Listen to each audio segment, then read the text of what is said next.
السلام علیکم، welcome back to my YouTube channel. تو آئیے یہ ویڈیو دیکھتے ہیں اور اپنا ایمان تازہ کرتے ہیں۔ اللہ کے علم میں سب کچھ ہے، اسی کے حساب سے جنت بھی لکھی جا چکی ہے اور جہنم بھی، یہ اسلام نے بیان کیا۔ ہم اچھی بری تقدیر پر ایمان رکھتے ہیں، ہمارے ایمان کا حصہ ہے، ہمارے ایمان کا جزو ہے۔ اس پر غیر مسلم کہتے تھے کہ جب سب کچھ پہلے سے ہے تو قرآن کہتا ہے یہ ابھی بھی کہتے ہیں، اور موت کے بعد جب ان کو اللہ عذاب دے گا تو اس وقت بھی کہیں گے کہ اگر اے اللہ تو چاہتا تو ہمیں زبردستی سیدھے راستے پہ بولو لے آ سکتا، اور ہمیں جنت میں جانا ہی نہیں تھا، تو جب جانا ہی جہنم میں تو جا رہے ہیں، تو اب ہمیں سزا کیوں دے رہا ہے؟ اس میں ہمارا قصور کیا ہے؟ قرآن نے کیا کہا؟ قل هل عندکم من علم فتخرجوه لنا، تمہیں پہلے سے یہ علم تھا کہ تم نے جہنم میں جانا ہے؟ اگر تھا تو لے آؤ۔ جواب سمجھ میں آیا؟ یہ جواب نہیں، یہ قرآن سوال کر رہا ہے جس کا اب تک جواب، یہ میں اس کو ذرا آسان انداز میں سمجھاتا ہوں۔ قرآن نے تو آسان میں، لیکن عربی میں ہے نا، تو میں اس کو اردو میں آسان انداز میں سمجھاتا ہوں۔ بہت سے لوگ تقدیر کے عقیدے کی وجہ سے کہتے ہیں کہ بھائی جب ہماری قسمت میں گناہ لکھا ہوا ہے، قسمت میں ہر چیز لکھی ہوئی ہے، صرف عمر نہیں لکھی ہوئی کتنا زندہ رہنا ہے، ایک ایک پکوڑا آپ کی قسمت میں لکھا ہوا ہے۔ حقیقت بتا دوں کہ کتنا کھانا ہے کتنا نہیں کھانا، ایک ایک سموسہ لکھا ہوا ہے، کیونکہ اللہ کا علم تو کامل ہے نا، اللہ کو تو سب پتہ ہے کس نے کتنے پکوڑے کھانے ہیں کتنے نہیں کھانے، کس نے معذرت کے ساتھ کتنی شادیاں کرنی ہیں کس نے نہیں کرنی، کس کے کتنے بچے ہوں گے کس کے نہیں ہوں گے، کس کے بیٹے ہوں گے کس کی بیٹیاں ہوں گے، سب کچھ، کون جنت میں جائے گا اور کون جہنم میں جائے گا، کون فلاں موقع پہ گناہ کرے گا کون فلاں موقع پہ نیکی کرے گا، ایک ایک چیز پہلے سے طے شدہ ہے۔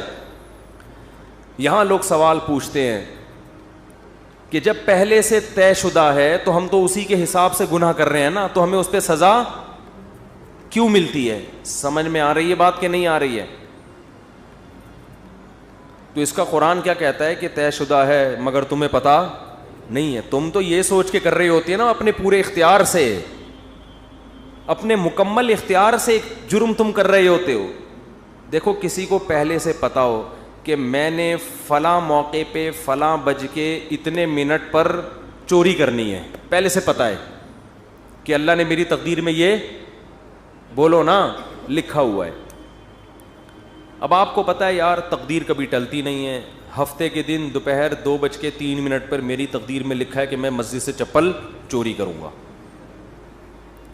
آپ جاؤ 2:03 پہ مسجد سے چپل چوری کرو، اللہ جب آپ کو قیامت کے دن پکڑے سزا دے چوری پہ، تو آپ کہنا اللہ مجھے پہلے سے پتا تھا، میری تقدیر میں لکھا ہوا تھا، میں نے لوح محفوظ دیکھ لی تھی، تو اللہ آپ کو سزا نہیں دے گا، کیونکہ اللہ نے خود کہا ہے کہ لوح محفوظ میں جو چیز لکھی ہوئی ہے وہ چینج نہیں ہو سکتا۔ اللہ میں تو مجبور تھا، مجھے پتا تھا، میں نہیں بھی کرتا تو مجھے تقدیر کھینچ کے لاتی اور میں چپل چوری کرتا، لیکن آپ کو پہلے سے پتا نہیں ہوتا۔ جب پتہ نہیں ہوتا تو آپ اپنے اختیار سے کر رہے ہوتے ہیں۔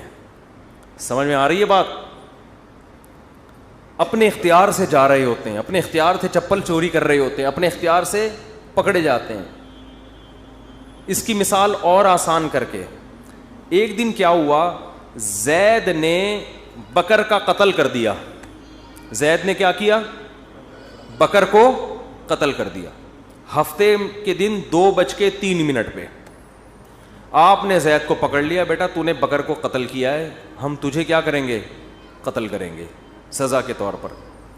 زید کہتا ہے دیکھو بکر کی تو عمر اتنی تھی، بکر نے اس سے زیادہ زندہ نہیں رہنا، ہمیں پتہ ہے ہر آدمی کی عمر پہلے سے طے شدہ ہے، تو زید نے تو اتنے ہی سال زندہ رہنا تھا۔ حدیث میں آتا ہے ماں کے پیٹ میں جب بچہ ہوتا ہے تو پہلے سے فرشتہ لکھ کے چلا جاتا ہے کتنے عرصے کے لیے زندہ رہے گا یہ، تو اس نے تو ہفتے کے دن 2:03 پہ مرنا تھا، اس سے زیادہ ہی اس نے زندہ نہیں رہنا تھا، بتاؤ سچ کہہ رہا ہوں؟ آپ کہیں گے بھائی بالکل سچ کہہ رہا ہے، لیکن آپ اس بیس پہ زید کو چھوڑ دو گے؟ آپ بولو گے کہ یہ بات اللہ کو پتہ تھی، کسی اللہ کے علاوہ کسی کو پتہ نہیں تھی، تیری نظر میں تو وہ ابھی زندہ رہنے والا تھا، تو نے تو اپنے اختیار سے جا کے اس کو 2:03 پہ قتل، یہ تو قتل کے بعد پتہ چلا ہے کہ اس نے زندہ رہنا تھا، تجھے تھوڑی پتہ تھا۔ اگر زید کی سمجھ میں یہ دلیل نہ آئے نا اور کہیں نہیں نہیں نہیں میں نے تو مارنا ہی تھا, تو آپ زید کو بولے ٹھیک ہے پھر ہم تجھے قتل کرتے ہیں, اور جب تیرے وارثین آ کے پوچھیں کہ کیوں مارا تو ہم کہیں گے اس لیے کہ اس کی عمر اتنی ہی تھی, اس نے اس دن اتنے بج کے اتنے منٹ پہ مرنا ہی تھا. یہ دلیل زید اپنے خلاف کبھی بھی نہیں مانے گا, دوسرے کے خلاف مانے گا. تو اللہ فرماتے ہیں کہ تم جو دلیل اپنے خلاف نہیں مان رہے دوسرے کے خلاف کیسے مان رہے ہو, اور میرے خلاف کیسے مان رہے ہو؟ کیونکہ جب انسان گناہ کرتا ہے تقدیر میں تو لکھا ہوا ہوتا ہے, مگر لکھنے سے پہلے اس کو نہیں پتا ہوتا کہ یہ لکھا ہوا ہے. کرنے سے پہلے وہ اپنے اختیار سے کر رہا ہوتا ہے, اسی پہ اس کو قیامت کے دن سزا ملے گی. اور جب سزا ملے گی تو وہ کہے گا اللہ تو لکھا ہوا تھا. اللہ کہے گا ہل عندکم من علم, پہلے سے پتا تھا کہ لکھا ہوا ہے,